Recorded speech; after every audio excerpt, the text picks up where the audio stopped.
ونستغفره ونؤمن به ونتوكل عليه ونعوذ بالله من شرور أنفسنا ومن سيئات أعمالنا من يهده الله فلا مضل له ومن يضلله فلا هادي له ونشهد أن لا إله إلا الله وحده لا شريك له ونشهد أن سيدنا وسندنا ومولانا محمدا عبده ورسوله أما بعد فأعوذ بالله من الشيطان الرجيم بسم الله الرحمن الرحيم واذكر في الكتاب إبراهيم إنه كان صديقا نبيا صدق الله العظيم اللهم صل على سيدنا مولانا محمد في أول كلامنا اللهم صل على سيدنا مولانا محمد في أوسط كلامنا اللهم صل على سيدنا مولانا محمد في آخر كلامنا محترم سامعین میرے عزیز دوستوں اور بزرگوں اللہ تبارک و تعالی نے ہدایت کے لیے مختلف انبیاء علیہ السلام کو اس دنیا میں مبعوث فرماتا تھا۔ نبی اپنے دور میں دین کی دعوت کی محنت کے لیے حاضر ہوتے تھے اور اسی طرح اللہ تبارک و تعالی نے ہر دور میں مختلف انبیاء علیہ السلام کو بھیجا۔ ایک دور انبیاء علیہ السلام کا وہ دور تھا جس میں اللہ تبارک و تعالی انبیاء علیہ السلام کو وہ چیزیں بتلاتا تھا، وہ چیزیں سکھلاتا تھا جن کا تعلق دنیاوی امور سے ہے۔ جیسے حضرت آدم علیہ السلام کو اللہ تبارک و تعالی نے بھیجا تو چونکہ حضرت آدم علیہ السلام زمین پر آئے ہیں تو اللہ تبارک و تعالی نے زمین میں پیداوار حضرت آدم علیہ السلام کو سکھلائی اور اس کے بعد رفتہ رفتہ زندگی سے متعلق جتنی چیزیں ہیں وہ اللہ تبارک و تعالی نے حضرت آدم علیہ السلام کو سکھلائی۔ اسی طرح ایک دور گزرتا گیا، ایک لمبے زمانے کے گزرنے کے بعد پھر مختلف انبیاء علیہ السلام کو زندگی سے متعلق باتیں، اس دنیا میں رہنا اور کرنا کیا ہے اور کس طرح کرنا اور کس طرح رہنا ہے، اس سے متعلق چیزیں اللہ تبارک و تعالی نے انبیاء علیہ السلام کو بتلایا اور یہ بطور وحی اللہ نے۔ لیکن جب لوگوں میں بگاڑ آتا گیا، لوگ بدلتے گئے، اللہ کو چھوڑ کر دوسری چیزوں کو پوجا کرنے لگے، ان کو معبود بنانے لگے، تو پھر اللہ تبارک و تعالی نے اس کے علاوہ امور جو کہ دنیا سے متعلق جتنی چیزیں تھیں تقریباً سب اللہ نے بیان کر دی تھی جو اہم تھی۔ اب ضرورت اس بات کی تھی کہ جو لوگ راستے سے بھٹک گئے ہیں ان کو راستے پر لانا ہے، جو اللہ کی عبادت کو چھوڑ دیے ہیں ان کو اللہ کی عبادت پر لانا ہے۔ اس کے لیے پھر انبیاء علیہ السلام کو اللہ نے مبعوث کیا۔ علماء بیان فرماتے کہ حضرت نوح علیہ السلام گویا اس طور پر پہلے نبی تھے کہ ان کو اللہ تبارک و تعالی نے اس کام پر لگایا کہ آپ کی امت اللہ کو چھوڑ کر دوسرے معبودان باطنہ کی عبادت کر رہی ہے، لہذا تمہیں چاہیے کہ تم اس معبودان باطنہ کی عبادت کرنے سے روکو۔ نوح علیہ السلام پہلے نبی بنے اور انہوں نے اس پر کافی محنت کی۔ اس کے بعد انبیاء علیہ السلام کا ایک سلسلہ جاری رہا اور اس کے بعد ابو الانبیاء حضرت ابراہیم علیہ السلام اس دنیا میں تشریف لائے اور ایسے دور میں وہ تشریف لائے کہ جس دور میں شرک اور کفر کا اعلان تھا۔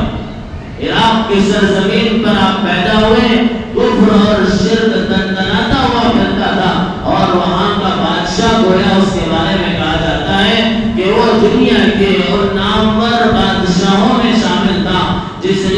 پوری دنیا پر حکومت کی.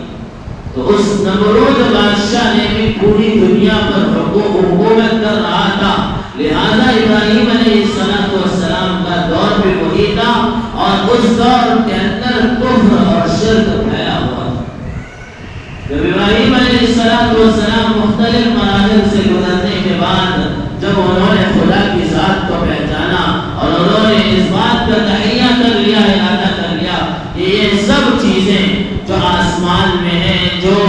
اس کے علاوہ مختلف چیزیں ہیں، یہ سب خدا نہیں ہو سکتی. اگر خدا کی ذات ہے وہ تنے تنہا اللہ کی ذات ہے. نہ آسمان کے اوپر جو ستارے چمک رہے ہیں وہ ستارے خدا ہیں، نہ آسمان میں جو چاند چمک رہا ہے وہ چاند خدا ہے، نہ آسمان میں جو سورج چمک رہا ہے وہ سورج خدا ہے. یہ سب چیزیں باطل ہیں، اس لیے کہ یہ سب چیزیں آتی ہیں پھر چلی جاتی ہیں. جو چیز آ کر فنا ہو جاتی ہے، خدا کی ذات ایسی نہیں ہے جو آئے چلے جائیں، بلکہ خدا کی ذات ایسی ہے حی قیوم جو ہمیشہ سے زندہ ہے، ہمیشہ زندہ رہے گا، اس پر کبھی موت واقع نہیں ہوگی. تو جب ابراہیم علیہ السلام کو یہ پتہ لگ گیا تو پھر ابراہیم علیہ السلام نے ارشاد فرمایا انی وجہت وجہی للذی فطر السماوات والارض حنیفا وما انا من المشرکین. میں ایسے رب کی طرف رخ کرتا ہوں جو چاند کا بھی بنانے والا ہے، سورج کا بھی بنانے والا ہے، زمین کا بھی بنانے والا ہے، آسمان کا بھی بنانے والا ہے. ہر شے کا جو رب بنانے والا ہے اس رب کی طرف میں رخ کرتا ہوں اور خالصتاً میری عبادت اسی کے لیے ہوگی. وما انا من المشرکین، اور میں شرک کرنے والوں میں سے نہیں ہوں. جب ابراہیم علیہ السلام نے اپنے رب کو پہچان لیا، حالانکہ وہ ایسے گھر میں پیدا ہوئے تھے جو گھر بتوں کا بنانے والا تھا. ان کے باپ خود بتوں کو تراشتے تھے، بتوں کو بیچتے تھے. جب انہوں نے دیکھا کہ ایسے بت ہیں، نہ کچھ کہتے ہیں نہ کچھ بولتے ہیں، تو وہ رب کی تلاش میں نکلے تھے. جب انہیں اس بات کا یقین ہو گیا کہ ان تمام چیزوں کو بنانے والی ذات وہی ہے، تو پھر ان کا دوسرا کام انہوں نے یہ شروع کیا کہ وہ اپنے باپ کو، اپنے خاندان والوں کو، اپنے رشتہ داروں کو اس رب کی طرف بلانے لگے. چنانچہ اللہ قرآن میں فرماتا ہے وَاذْكُرْ فِي الْكِتَابِ إِبْرَاهِيمَ إِنَّهُ كَانَ صِدِّيقًا نَبِيًّا. یاد کرو ان باتوں کو جو ابراہیم علیہ السلام سے متعلق کتاب میں موجود ہیں، یقیناً وہ سچے نبی ہیں. پھر آگے ابراہیم علیہ السلام نے جو اپنی قوم کو اور اپنے باپ کو کہا اذ قال لأبيه يا أبت لم تعبد ما لا يسمع ولا يبصر ولا يغني عنك شيئا. یہ میرے باپ تم ایسی بات، ایسے معبودان باطلہ کی پوجا کیوں کرتے ہو جو نہ سن سکتے ہیں، نہ دیکھ سکتے ہیں، نہ بول سکتے ہیں، ان کے اندر کچھ طاقت اور استطاعت نہیں ہے، تم ان لوگوں کی عبادت کیوں کرتے ہو؟ جب یہ باتیں حضرت ابراہیم علیہ السلام نے اپنے باپ سے کہی تو ان کے باپ نے کہا کہ قالوا نعبد آباءنا، کہ ہم نے اپنے آبا و اجداد کو دیکھا ہے کہ وہ ہمارے آبا و اجداد ان معبودان باطلہ کی عبادت کرتے تھے، لہذا ہم بھی ان کی عبادت کرتے ہیں. اس پر کوئی دلیل انہوں نے نہیں بیان کی. یہ باطل کا طریقہ کار ہمیشہ یہی رہتا ہے کہ باطل کے سامنے جب دلیل سے کوئی بات کی جائے اور خدا کے ثبوت پر کوئی بات کی جائے تو باطل اس کے دلیل کے جواب دینے کے بجائے اس پر غصہ ہو جاتا ہے یا بے تکی باتیں کرنے لگتا ہے. جیسے ابراہیم علیہ السلام نے اپنے باپ سے کہا کہ تمہیں چاہیے کہ تم ایسے رب کی عبادت کرو جو تنے تنہا ہے، یہ معبودان نہ سن سکتے ہیں نہ بول سکتے ہیں. جب یہ باتیں ان کے باپ نے سنی، انہوں نے اس کے مقابلے میں یہ نہیں کہا کہ اس پر ہم دلیل پیش کریں گے، یہ سن بھی سکتے ہیں، بول بھی سکتے ہیں، یہ چل بھی سکتے ہیں، نفع نقصان دے سکتے ہیں، بلکہ ان کے باپ نے کہا کہ ہم نے اپنے آبا و اجداد کو، اپنے خاندان والوں کو اس طرح کرتے ہوئے دیکھا ہے، لہذا ہم بھی اس طرح کریں. یہ رواج آج کل ہمارے خاندانوں میں، ہمارے گھروں میں بھی پایا جاتا ہے. جب کوئی آدمی دین سیکھتا ہے، دین سے متعلق کچھ باتیں سیکھتا ہے اور اپنے گھر والوں سے کہتا ہے کہ فلاں کام کرنا بدعت ہے، فلاں رسم کرنا بدعت ہے، فلاں دن تمہیں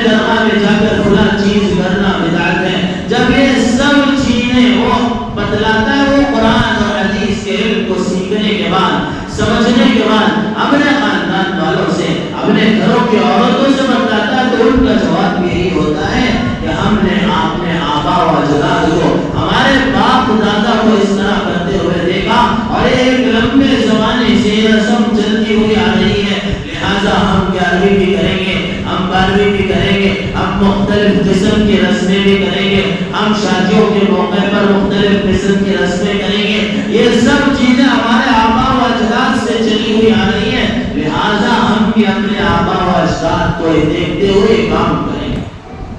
یہی جواب تھا حضرت ابراہیم علیہ السلام کے باپ کا، کہ جب ابراہیم علیہ السلام نے کہا کہ یہ شیطانوں کی عبادت کیوں کرتے ہو؟ یا ابت لم تعبد الشیطان ان الشیطان کان للرحمن عصیا، اے میرے باپ ان شیطانوں کی عبادت کیوں کرتے ہو؟ اے شیطان خدا کی نافرمانی پر تمہیں پہنچاتے ہیں۔ تو ان کے باپ نے یہی کہا تھا کہ ہم اپنے آبا و اجداد کو دیکھ کر یہ کام کر رہے ہیں۔ جب اللہ کے نبی علیہ السلام مکہ مکرمہ میں کفار مکہ کو سمجھایا کہ ان معبودوں کو چھوڑ دو، یہ بتوں کو چھوڑ دو، یہ بت نہ تمہارے کچھ کام کے ہیں، نہ تمہیں نفع دیتے ہیں نہ نقصان دیتے ہیں، قولوا لا الہ الا اللہ، اللہ کی ذات پر ایمان لے کر آ جاؤ، تنہا تنہا اللہ کی ذات پر ایمان لے کر آ جاؤ، کامیاب ہو جاؤ گے۔ تو پھر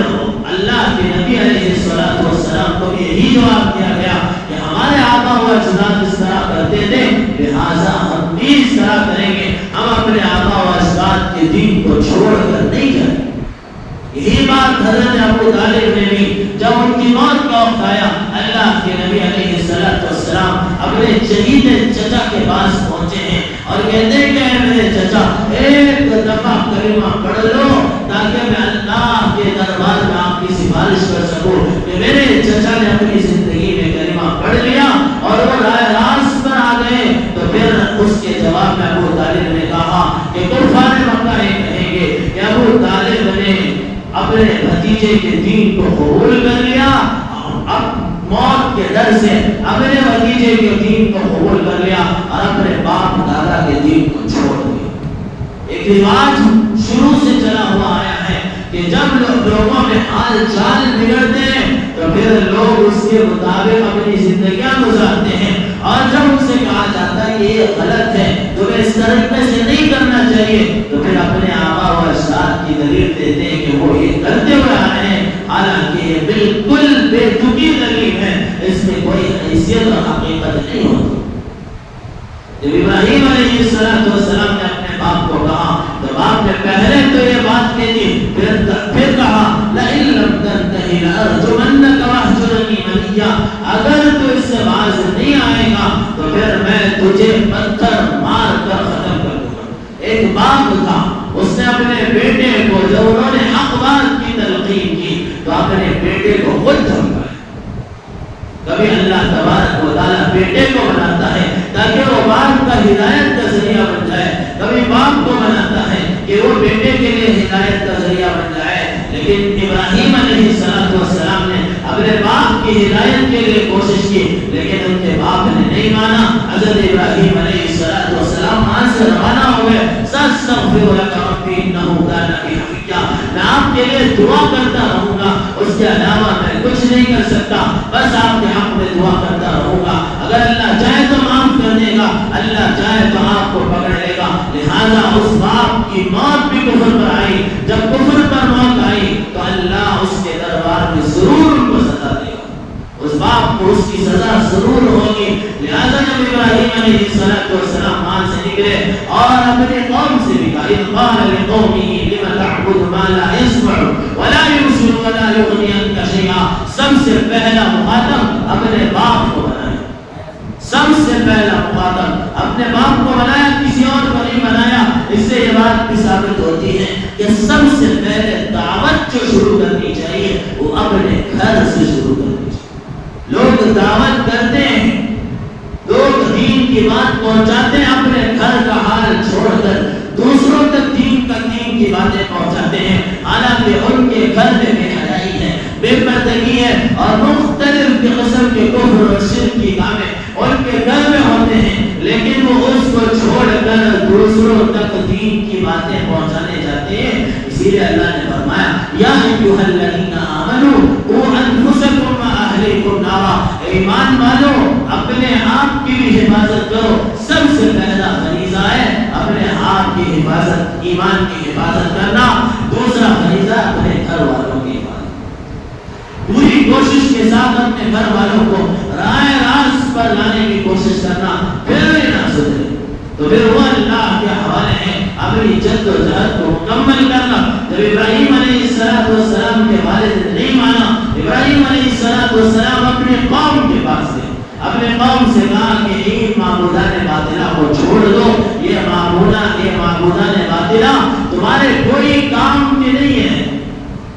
تمہیں نفع دینے کے بجائے نقصان میں مبتلا کریں گے. تمہیں کھانا، یہ معبودان باطلہ نہ تمہیں کھانا کھلاتے ہیں، نہ کچھ پلاتے ہیں، نہ نفع دیتے ہیں، نہ نقصان دیتے ہیں، تم اس کی کیوں عبادت کرتے ہو؟ تو پھر ان کا بھی وہی جواب تھا. انہوں نے کہا کہ ہم نے اپنے آبا و اجداد کو اس طریقے سے کرتا ہوا دیکھا ہے، لہذا ہم بھی اس طریقے سے کرتے ہیں. تو اسی دوران ایک واقعہ یہ بھی پیش آیا کہ جب ابراہیم علیہ السلام کے خاندان والوں کا، ان کے علاقے والوں کا معمول یہ تھا کہ جب ہفتے میں ایک دفعہ یا مہینے میں ایک دفعہ ان کے علاقے میں ایک میلہ لگتا تھا، وہ عبادت کے لیے ان بتوں کے پاس جاتے تھے. اسی دوران حضرت ابراہیم علیہ السلام کو بھی بلایا اور کہا کہ ہمارے علاقے میں وہ ہفتہ واری جو میلہ لگتا ہے، لہذا تم بھی اس میں چلیں، تم بھی اس میں چلو. ابراہیم علیہ السلام نے کہا وقال انی سقیم، میں بیمار ہوں لہذا میں اس میلے میں شریک نہیں ہو سکتا. حالانکہ ابراہیم علیہ السلام نے جھوٹ بھی نہیں بولا اس طور پر کہ میں تمہاری ان معبودان باطلہ سے بیزار آ کر ان سے میں پرہیز کرنا چاہتا ہوں، لہذا میں تمہارے ساتھ شامل ہونے کے لیے شریک، تمہارے ساتھ اس میلے میں شریک ہونے کے لیے شامل نہیں ہو سکتا. جب وہ لوگ چلے تو ابراہیم علیہ السلام اپنے گھر کے اس مقام پر پہنچے جہاں پر ان بتوں کو اسٹور کیا ہوا تھا. ان بتوں کو اس کے ان کے باپ نے بنایا تھا اور اس میں ایک جگہ اسٹور کیا تھا، اس میں یہ بت کے چھوٹے اور بڑے قسم کے بتوں کو انہوں نے وہاں رکھا تھا. جب ابراہیم علیہ السلام وہاں گئے اور جب انہوں نے دیکھا کہ مختلف قسم کے بت کھڑے ہوئے ہیں تو ابراہیم علیہ السلام آگے بڑھے اور پوچھنے لگے کیا تم مجھے کھلا سکتے ہو یا پلا سکتے ہو، یا تم میری باتوں کو سن سکتے ہو؟ جب تم سن نہیں سکتے میری باتوں کا جواب نہیں دے سکتے تو پھر تم کیسے خدا ہو؟ پھر ابراہیم علیہ السلام نے کلاڑی لی اور جتنے معبود اس کے اندر تھے سب کو توڑ دیا،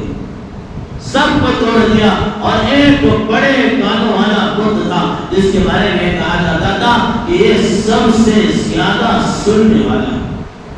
اس کے کان پر حضرت ابراہیم علیہ السلام نے اپنی کلاڑی کو لٹکا دیا اور پھر نکل گئے. جب لوگ واپس آئے تو یہ ماجرا دیکھا کہ پورا وہ جو ویئر ہاؤس تھا جس میں بت رکھے ہوئے تھے پورا ٹوٹ کر پڑا ہوا ہے. تو پھر لوگ پریشان ہو گئے اور پھر لوگوں کی زبان میں تھا من فعل هذا بآلهتنا انه لمن الظالمین، جس نے ہمارے معبودوں کے ساتھ یہ کیا ہے، کون ہے جس نے اپنے ہمارے معبودان باطلہ کو توڑا ہے اور توڑا ہے. تو پھر کچھ لوگوں نے کہا قالوا سمعنا فتى يذكرهم يقال له ابراہیم. ایک آدمی تھا، ایک فرد تھا، ایک نوجوان تھا جس کے بعد جو یہ کہتا تھا، ان معبودان باطلہ کو برا بھلا کہتا تھا، شاید اسی نوجوان نے کام کیا.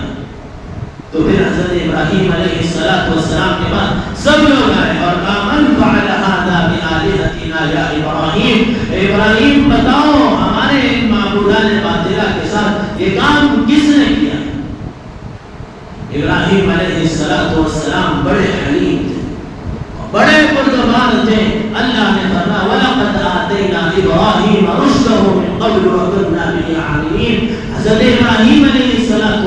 کو اللہ نے بڑی سمجھ دی، بڑا علم اور پردگاری دی تھی، جس کی وجہ سے ابراہیم علیہ السلام اس نوجوانی کی عمر میں اعلیٰ مقام تک پہنچے ہوئے تھے. انہوں نے خدا کی ذات کو پہچانا ہوا تھا. جب انہوں نے یہ بات کی تو ابراہیم علیہ السلام نے ارشاد فرمایا قالوا من فعل هذا بآلهتنا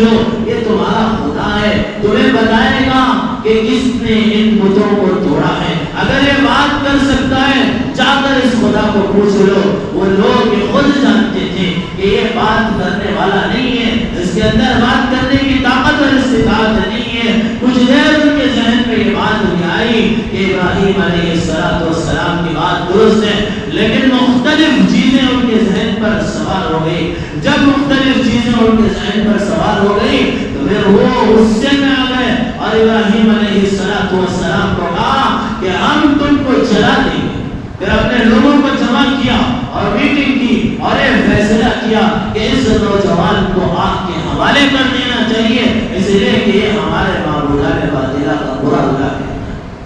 حالانکہ یہاں اگر دلیل سے جواب دیتے تو دلیل سے جواب دے سکتے تھے، لیکن ان کے پاس دلیل نہیں تھی۔ تو باطل کا طریقہ کار یہی ہوتا ہے، جب اس کے پاس دلیل کا جواب نہیں تو یا تو وہ بے تکی باتیں کرنے لگتا ہے یا غصہ ہو جاتا ہے۔ اسی طریقے سے ابراہیم علیہ السلام کے خلاف ان کے باپ نے بھی یہی کیا اور ان کے قوم نے بھی یہی کیا۔ حرقوا وانصروا آلہتکم ان کنتم فاعلین، کہ اس نوجوان کو آگ کے حوالے کر دو اور اس کو جلا دو، اور اس کو جلانے کے لیے جو آگ کے حوالے کرنا ہے اس میں ہمارے خداؤں کی ایک مدد ہوگی۔ اور اعلان کیا گیا کہ خدا ہمارے معبودان باطلہ کی مدد کرنے کے لیے، ان کی نصرت کے لیے لکڑیوں کو جمع کیا جائے اور آگ جلائی جائے۔ لہذا ابراہیم علیہ السلام کے خلاف ایک عظیم آگ جلائی گئی۔ کئی فاصلے پر وہ آگ آسمانوں کو چھو رہی تھی، اور یہاں تک کہ تاریخ کی کتابوں میں آتا ہے کہ اس پر سے ایک پرندہ بھی اڑتا تو وہ پرندہ جل کر راکھ ہو جاتا تھا۔ اتنی خطرناک قسم کی آگ جلائی گئی۔ جب یہ آگ تیار ہو گئی اور حضرت ابراہیم علیہ السلام کو آگ کے حوالے کرنے کا وقت آیا، آگ کے حوالے کرنے کا وقت آیا تو پھر ابراہیم علیہ السلام کو ایک جھولے کی قسم کی چیز میں بٹھایا، چونکہ وہ ڈائریکٹ حضرت ابراہیم علیہ السلام کو آگ کے حوالے نہیں کر سکتے تھے، آگ میں نہیں ڈال سکتے تھے، تو پھر ابراہیم علیہ السلام کو ایک جھولے نما چیز میں بٹھایا اور پھر اس کو آگ کی طرف پھینک۔ جب ابراہیم علیہ السلام آگ کی طرف بڑھ رہے تھے تو ابراہیم علیہ السلام نے ایک دعا کی۔ تاریخ کی کتابوں میں مختلف روایتیں آتی ہیں، یہاں تک کہ بعض کتابوں میں آتا ہے کہ آسمان سے فرشتے اتر گئے، اللہ کی اجازت لے کر اتر گئے کہ دنیا میں تنے تنہا ہے اللہ تیرا نام لینے والا ایک شخص ابراہیم ہے، اس کو بھی آج جلا دیا جا رہا ہے، لہذا ہم اس کی مدد کرنا چاہتے ہیں۔ اللہ نے کہا اگر وہ آپ سے مدد لینا چاہے تو ضرور مدد کر دینا۔ آسمان سے فرشتے اتر گئے اور آسمان سے فرشتے اتر کر انہوں نے کہا ابراہیم ہم تمہاری مدد کے لیے اترے ہیں، تمہاری نصرت کے لیے اترے ہیں۔ تو ابراہیم علیہ السلام نے کہا کہ اللہ کے حکم سے آئے ہو یا اجازت لے کر آئے ہو؟ تو فرشتوں نے کہا کہ بس اجازت لے کر آئے ہیں، اللہ نے ہمیں اجازت دی ہے، اس اجازت سے آئے ہیں، اللہ کا حکم نہیں ہے۔ تو ابراہیم علیہ السلام نے ارشاد فرمایا میں نے جس رب پر ایمان لایا ہے جو تنے تنہا اللہ ہے، اس کا کوئی شریک نہیں، وہ اللہ میرے لیے کافی۔ اور بہت حضرت ابراہیم علیہ السلام نے کی حسبنا اللہ و نعم الوکیل نعم المولا و نعم النصیر، اللہ کی ذات میرے لیے کافی ہے، اللہ کے علاوہ کسی اور کی مدد کی ضرورت نہیں ہے۔ ذرا سوچیے پوری دنیا میں تنے تنہا ایمان والا شخص حضرت ابراہیم علیہ السلام، ساتھ میں کوئی ساتھی نہیں، کوئی شریک ان کا نہیں جو اللہ کی دعوت کو عام کرنے والا ہو، لیکن ایمان اتنا مضبوط اتنا پاورفل تھا کہ ان کے سامنے کوئی چیز ان کو کمزور نہیں کر سکتی۔ اس سے ہمیں یہ حاصل ہوتا ہے کہ جب ہمارا ایمان مضبوط ہوتا ہے تو دنیا کی کوئی طاقت ہمیں کمزور نہیں کر سکتی، نہ دنیا میں سیاست کے اقتدار پر حکومتوں کو چلانے والے ہمیں ہلاک کر سکتے ہیں، نہ کوئی فرقہ پرست طاقت ہمیں برباد کر سکتی ہے جب ہمارا ایمان مضبوط ہو۔ لیکن ہمارا ایمان مضبوط نہیں ہے، لیے کمزور ہے،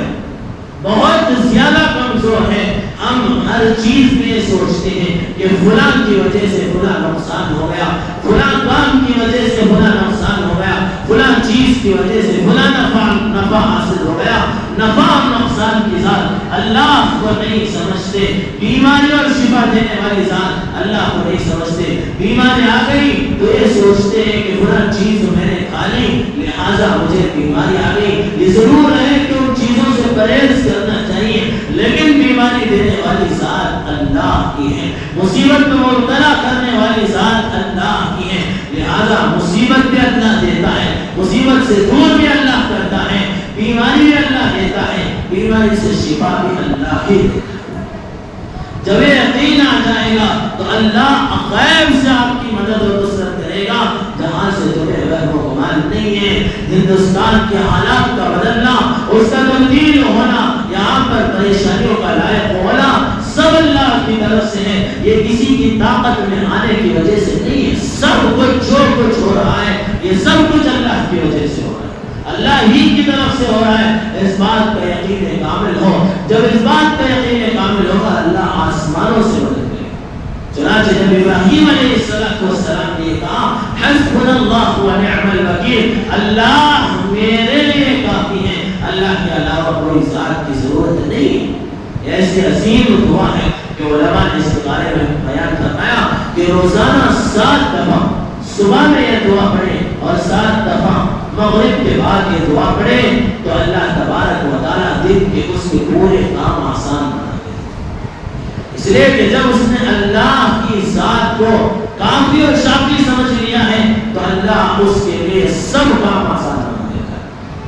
تو ابراہیم علیہ السلام نے جیسے اللہ کا نام لیا تو اللہ کی ذات جوش میں گئی، پھر اللہ نے ڈائریکٹ آپ سے مخاطب کیا، ڈائریکٹ آپ کو مخاطب کر کے اللہ تبارک و تعالیٰ نے فرمایا قلنا یا نار کونی بردا وسلاما علی ابراہیم، اے آگ ابراہیم علیہ السلام کی ذات پر ٹھنڈی اور سلامتی والی ہو جائے۔ اللہ نے کسی فرشتے کو آگ تک بات پہنچانے کے لیے نہیں بھیجا،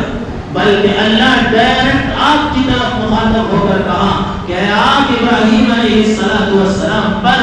امن و سلامتی اور ٹھنڈی ہو جا، اور اس طریقے سے بھی ٹھنڈی نہ ہو کہ اس حضرت ابراہیم علیہ السلام کو ٹھنڈ محسوس ہونے لگے، بلکہ اس طریقے پر ٹھنڈی ہو جا کہ ابراہیم علیہ السلام امن و سلامتی کے ساتھ اس میں رہے۔ چنانچہ ابراہیم علیہ السلام آگ میں داخل ہو جاتے ہیں اور آگ میں اتنی پرسکون کی زندگی ہوتی ہے کہ آگ سے نکلنے کے بعد حضرت ابراہیم علیہ السلام خود فرماتے ہیں کہ میری یہ جو زندگی آگ میں گزری ہے، جو ایام آگ میں گزرے ہیں، اس سے بہتر ایام میری زندگی کی کوئی نہیں۔ چونکہ جن لوگوں کی روحانی طاقت مضبوط ہوتی ہے، جن کا ایمان مضبوط ہوتا ہے، تو پھر ان کو وہ حلاوت محسوس ہونے لگتی ہے جو اللہ کی طرف سے انہیں ڈائریکٹ حاصل ہوتی ہے۔ چنانچہ ابراہیم علیہ السلام پھر اس آگ سے باہر نکلتے ہیں، اور جیسے ہی وہ آگ سے باہر نکلتے ہیں اور لوگ ہکا بکا رہ جاتے ہیں، ان کو دیکھتے ہوئے رہ جاتے ہیں کہ ایسی خطرناک قسم کی آگ، لیکن آگ ان کو نہیں جلا سکتی۔ اس لیے یہ جلانا اللہ کے حکم سے ہوتا ہے، کاٹنا اللہ کے حکم سے ہوتا ہے۔ جب تک اللہ کا حکم نہیں ہوگا نہ آگ کسی کو جلا سکتی ہے، جیسے حضرت ابراہیم علیہ السلام کو آگ نہیں جلا سکی۔ جب تک اللہ کا حکم نہیں ہوگا کوئی چیز کسی کو نہیں کاٹ سکتی، کوئی تلوار کسی کا سر قلم نہیں کر سکتی۔ جیسے کہ حضرت اسماعیل علیہ السلام کو جب ذبح کیا جا رہا تھا، حضرت ابراہیم علیہ السلام نے اپنی پوری کوشش کی تاکہ اپنے بیٹے کو ذبح کریں، لیکن وہ چوری چلی نہیں، اس لیے جلدی تو اللہ کے حکم سے چلی۔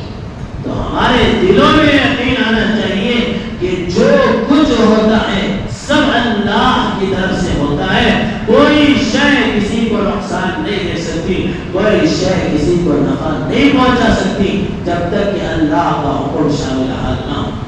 لہذا جب ابراہیم علیہ السلام باہر نکلتے نکلتے ہیں، باہر نکلنے کے بعد لوگ ان کو دیکھ کر حیران ہو جاتے ہیں۔ چنانچہ اس میں سے ایک فرد جو کہ حضرت ابراہیم علیہ السلام کے مانتے تھے، وہ اس کو دیکھ کر انہیں اس بات پہ یقین ہو جاتا ہے کہ یہ حضرت ابراہیم علیہ السلام جس رب کی عبادت کرتے ہیں وہ رب حقیقت میں بڑا سچا اور پکا رب ہے، لہذا میں اس پر ایمان لاتا ہوں۔ اور وہ شخص حضرت لوط علیہ السلام، حضرت لوط علیہ السلام حضرت ابراہیم علیہ السلام کے مانتے تھے، تو حضرت لوط نے حق کو پہچانا اور حضرت ابراہیم علیہ السلام کے ہاتھ پر ایمان لایا۔ اور جب حضرت ابراہیم علیہ السلام آگ سے نکلتے ہیں تو پھر نمرود کے دربار میں ایک مقابلہ ہوتا ہے۔ جب لوگ حضرت ابراہیم علیہ السلام کے بارے میں کہتے ہیں کہ ایک شخص ہے جو یہ کہتا ہے کہ میرا رب تنہا اللہ ہے، اللہ کے علاوہ کوئی رب نہیں، جبکہ اس دور کا بادشاہ بڑا ظالم تھا، اس کا کام یہ تھا کہ وہ ہر ایک کو اپنے سامنے سجدہ کرواتا۔ جیسے حکومتیں ٹیکس لیتی ہیں، مختلف چیزیں وصول کرتی ہیں، اس کا ٹیکس یہ تھا کہ ہر آدمی آئے اور اس کے سامنے سجدہ کرے۔ تو نمرود کی عادت تھی، جب ابراہیم علیہ السلام بھی نمرود کے دربار میں پہنچے ہیں تو یہ نمرود نے حضرت ابراہیم علیہ السلام سے بھی ایک چاہا، لیکن ابراہیم علیہ السلام نے صاف منع کر دیا اور کہا لم تر الی الذی حاج ابراہیم فی ربہ ان آتاہ اللہ الملک۔ ابراہیم علیہ السلام پھر آگے بڑھے اور ابراہیم علیہ السلام نے اس سے مناظرہ کیا، اسے کچھ باتیں سمجھانے کی کوشش کی۔ وقت کا نمرود ہے، وقت کا عظیم بادشاہ ہے، اسے حضرت ابراہیم علیہ السلام نے مناظرہ کیا، ڈیبیٹ کیا، اسے سمجھانے کی کوشش کی۔ ان آتاہ اللہ الملک، کہ اس رب کے سلسلے میں تیرے سے کچھ بات کرنا چاہتا ہوں جس نے تجھے بادشاہ عطا فرمائی۔ چنانچہ ابراہیم علیہ السلام نے ارشاد فرمایا الم تر الی الذی حاج ابراہیم فی ربہ ان آتاہ اللہ الملک اذ قال ابراہیم ربی الذی یحیی و یمیت، میرا رب وہ ہے جو زندہ کرتا ہے اور مردہ کرتا ہے اور پھر مرنے کے بعد دوبارہ زندہ کرتا ہے، پیدا کرنے والا بھی میرا رب ہے، دوبارہ موت دینے والا بھی میرا رب ہے، اور پھر موت دینے کے بعد دوبارہ زندگی دینے والا بھی میرا ہی رب ہے۔ حضرت ابراہیم علیہ السلام نے اس نمرود کو چیلنج کیا، اگر تیرے اندر طاقت ہے تو یہ کام کر کے۔ نمرود حالانکہ بادشاہ تھا لیکن بڑا بے وقوفانہ کام کیا، اس لیے کہ جو آدمی کفر پر چلتا ہے، جو آدمی شرک پر چلتا ہے، اس کو اللہ عقل سے محروم کر دیتا ہے۔ دنیا کے اعتبار سے مال جمع کرنے کے لیے، مال کمانے کے لیے ہو سکتا ہے کہ اس کے پاس کچھ عقل موجود ہو، لیکن اس آدمی کے پاس صحیح بات، حکمت والی بات کہنے کے لیے کوئی عقل نہیں ہوتی۔ تو پھر جب نمرود نے، جب ابراہیم علیہ السلام نے کہا تو نمرود نے کہا قال انا احیی و امیت، میں بھی زندہ کر سکتا ہوں، میں بھی موت دے سکتا ہوں۔ جب یہ بات نمرود نے کہا، اس نے آگے فیصلہ سنایا اور یہ کہا کہ میں زندہ اور مردہ اس طور پر کرتا ہوں کہ جس آدمی کے حق میں زندگی کا فیصلہ لکھ چکا ہے، اسے آزاد ہونا ہے، جو میرے قید میں موجود ہے اسے آزاد ہونا ہے، میں اس کو پھانسی پر چڑھا دوں گا، اور جس کا فیصلہ لکھ چکا ہے کہ اسے پھانسی پر چڑھنا ہے، میں اسے آزاد کر دوں گا۔ اس طور پر اس نے کہا کہ میں زندگی اور موت دے گا، جبکہ اس کا اور خدا کی زندگی اور موت دینے کا کوئی میل جول نہیں ہے، بس اس نے اس کو آزاد کر دیا، اس کو پھانسی پر چڑھا دیا، زندگی اور موت کی طاقت اسے نہیں ہے۔ لیکن ابراہیم علیہ السلام نے پھر اس بے وقوفی کا جواب نہیں دیا، اس لیے کہ باطل جب بے وقوفی کا جواب دے، بے وقوفانہ انداز میں گفتگو کرے تو اس بات کا جواب نہیں دینا چاہیے۔ پھر ابراہیم علیہ السلام نے آگے ایک اور چیلنج کیا، الم تر الی الذی حاج ابراہیم فی ربہ ان آتاہ اللہ الملک اذ قال ابراہیم ربی الذی یحیی و یمیت قال انا احیی و امیت قال ابراہیم ربی الذی یأتی بالشمس من المشرق فأت بها بها من المغرب. حضرت ابراہیم علیہ السلام نے آگے ارشاد فرمایا کہ میرا رب وہ رب ہے جو سورج کو مشرق سے نکالتا ہے اور مغرب میں اس کو غروب کرتا ہے. اگر تیرے اندر اس بات کی طاقت ہے کہ تو سورج کو مغرب سے نکال دے اور مشرق میں غروب کر دے تو میں تیری ذات پر ایمان لانے کے لیے تیار ہوں. یہ ایسا سوال حضرت ابراہیم علیہ السلام نے, ایسا چیلنج حضرت ابراہیم علیہ السلام نے نمرود سے کر دیا تو پھر نمرود الذی کفر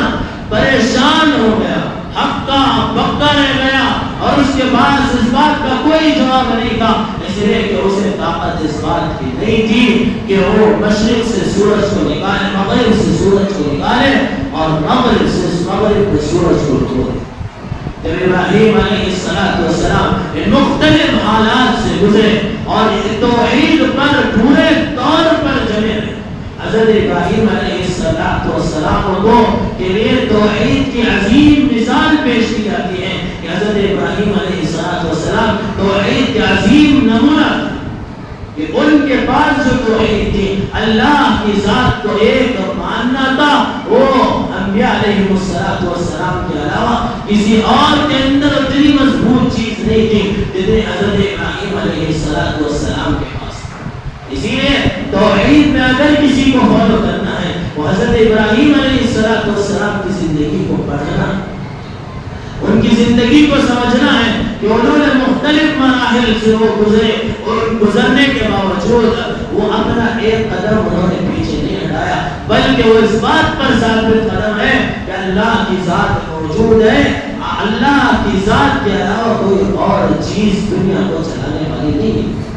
آج کے دور میں جو لوگ یہ کہتے ہیں کہ خدا کی ذات نہیں ہے, خدا کا انکار کرتے ہیں, اللہ کا انکار کرتے ہیں, عموماً یہ وہ طبقہ ہوتا ہے جو کالجز میں پڑھتا ہے, یونیورسٹیز میں پڑھتا ہے, ان کے یہاں ماحول یہ ہوتا ہے کہ ان کو سائنس اور مختلف چیزوں کے ذریعے ان کے ذہنوں میں بات بٹھانی جاتی ہے کہ دنیا کا نظام ایسے ہی بن گیا, اس کا بنانے والا کوئی نہیں ہے.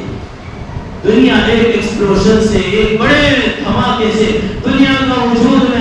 وجود میں آ گئی, درخت بن گئے, پیڑ پودے بن گئے, جھاڑ ہو گئے, اس کے بعد جانور وہاں چلنے کے لیے آ گئے. یہ سب بے وقوفی کی بات ہے. دنیا میں ایک معمولی چیز کسی بنانے والے کے بغیر نہیں بن سکتی, تو اتنا بڑا نظام کائنات اللہ کے بنائے بغیر کیسے ہو سکتا؟ تو یہ سب باطل چیزیں ہیں, لہذا ہمیں اپنی اولاد کو اس سے متنبع کرنا چاہیے. ان کو اس پرفتن دور کے اندر, جس دور میں باطل مختلف طریقوں سے ہماری اولاد کی نسلوں کے ایمان کو چھیننے کے در پر ہے, اس دور میں ہمیں چاہیے کہ ہم اپنے اولاد کی ایمان کی حفاظت کا بیڑا اٹھائیں اور ان کو صحیح چیزیں حضرت ابراہیم علیہ السلام کی توحید سمجھائیں, بتلائیں. یہ سب چیزیں جب ان کے سامنے آئیں گی تو پھر وہ توحید پر پکے جمیں گے اور دوسروں کو بھی توحید پر, اللہ کی وحدانیت پر جمانے کی کوشش کریں گے. آگے ابراہیم علیہ السلام پھر اس شہر سے نکلتے ہیں اور مختلف واقعات حضرت ابراہیم علیہ